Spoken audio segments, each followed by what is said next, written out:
What's going on, guys? Ben here. We're back for some more Golf Clash, and today I'm going to be bringing you part 2 of our Tour 10 Shootout series. These will be the last 4 shootout holes currently in Tour 10, and I say currently because they do change these holes around sometimes, and they might be completely different by the time you watch this video. There's no telling what Playdemic is going to do, but I do want to apologize also for the delay in getting this video out. I was hoping to get it out a little sooner than what I actually am, but with the tournament last week, I was a little more focused on playing the tournament, qualifying with both accounts and whatnot, and I didn't really have enough time to get enough tour play in. I still needed one more shootout hole to finish this series, and I wasn't able to get it when I wanted to because of the tournament.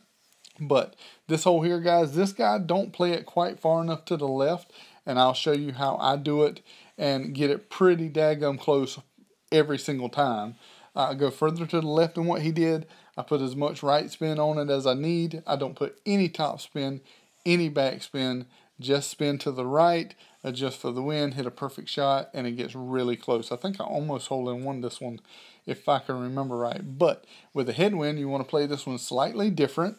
What you're going to want to do is you're going to have to use your driver most of the time with a headwind, and you can either play it from the left or from the right. If you play it from the left, you want to go up to the second little fairway spot on the other side of the bunker, put full back spin on it, put some right spin, and do it that way. You might want to even curl it in a bit. And it gets okay close, not as close as I would like to be if you have a headwind and you want to play it from the right side, which is what I normally do, because it gets a bit closer that way. But I will put full back spin, left spin on it, and curl it to the left and go in that way. And usually I get it a bit closer when I go in this way.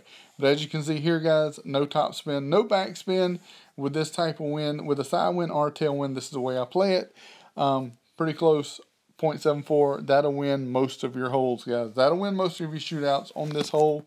Just make sure you don't put any top or back spin. Like I said, this is with the sniper though, guys. Remember, I'm playing with the sniper. So if you have something different, it may vary. So keep that in mind. The next hole we got here, guys, is the other hole that I call the putt-putt hole. It's kind of a luck of the draw kind of hole, guys. If you hit the slope right, if you bring the ball down right, it all depends on who gets closer. It's very seldom that, people have a huge difference in this shootout because the balls just basically funnel down to the hole. The way I like to line mine up is, as you can see it right here, I put some backspin on. I think I put 3 backspin with this type of wind here. When I have a headwind, I'll put a top spin. Usually not more than one. I don't put more than one top spin on it. This one here, 3 backspin, 5 bars to the right. If you go much more than 5 bars to the right, the thing will shoot off to the side, guys, and go up and into the rough and won't come back down. But there you see that. Hole in one, 3 backspin with a 10.4 mile an hour wind, 5 spin to the right.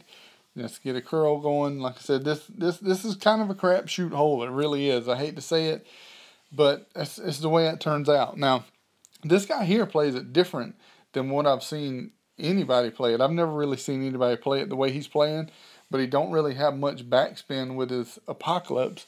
So what he ends up doing is pulling back and playing it with a sniper, which ends up being pretty close. If I wouldn't have hit a hole in one, it would have probably been a pretty close game.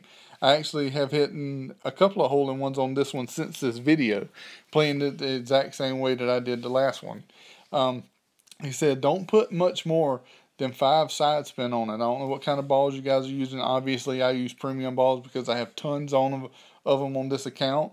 So I just use them. It makes it easier for me. Obviously, you want to win, and that's why I use premium balls. I've won 4 tournaments on this account, so I have tons of them.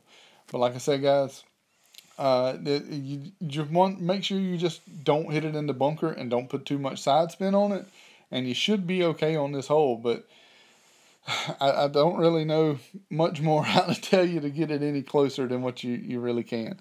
This hole here, I'm sure everybody knows this hole. It's also in Tour 7, but right now it's currently in Tour 10. It was in the last tournament. I like to play it exactly the way Brendan's going to play it here. I line mine up a little bit differently though, where I want my landing zone to be than what he does. There's a few different ways you can play this hole. A lot of people use more of the slope. Like I said, Brendan here is playing it pretty much exactly how I play it. I take a lot of the slope out. I get it to land just between the bunker and the green, and it takes a lot of the slope out, puts you more of a direct route, and usually you'll get a lot closer than you will with the people that use more of the slope, because they'll, continue to roll past the hole. But I put full backspin on it, put 3 to 4 bars right spin on it, and it gets it to stop a little bit quicker.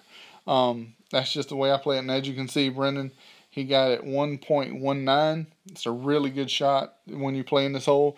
But as you can see, I like to line mine up right in between the bunker and the green. And you gotta make sure you adjust for the wind right, because if you don't adjust for it just right, you will end up in the bunker, and that's not good. Now, I did in the tournament.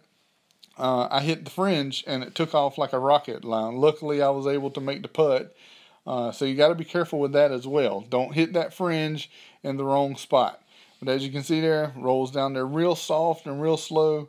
Stops right beside the hole. And unlucky for Brennan, I kind of cut him off. He had 1.19, 1.11.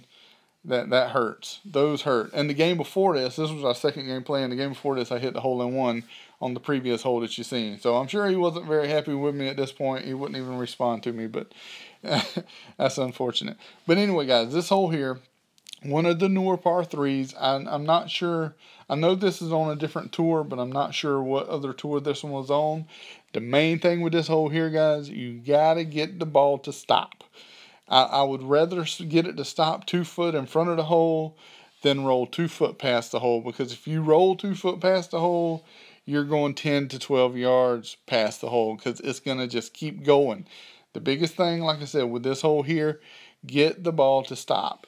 Usually I put 3 to 4 backspin with this headwind. I'm putting 3 backspin on it, I'm pretty sure. I didn't really pay attention, so don't hold me to that. Pretty sure I put 3 backspin on it here. With a tailwind, I put 4. And as you can see, gets it to stop right up next to the hole. That's a pretty good shot. You'll win those 99% of the times. You're going to win them when you get it that close. Like I said, the biggest thing, and you will see my opponent is unfortunately going to do what I was just warning you guys about, and that's not getting the ball to stop. If you don't get the ball to stop here, it is gone, and it sucks. I know I've done it in the tournament when we played this hole in the tournament. One of the last couple of tournaments, not this past one, but a couple before that. I couldn't get the ball to stop, or I did not get the ball to stop that certain hole, and it just rolled away for me, as you'll see here. And another thing, you want to try to avoid the left side. Unfortunately, he hit to the left side, and that one's going to roll for a minute, and that sucks.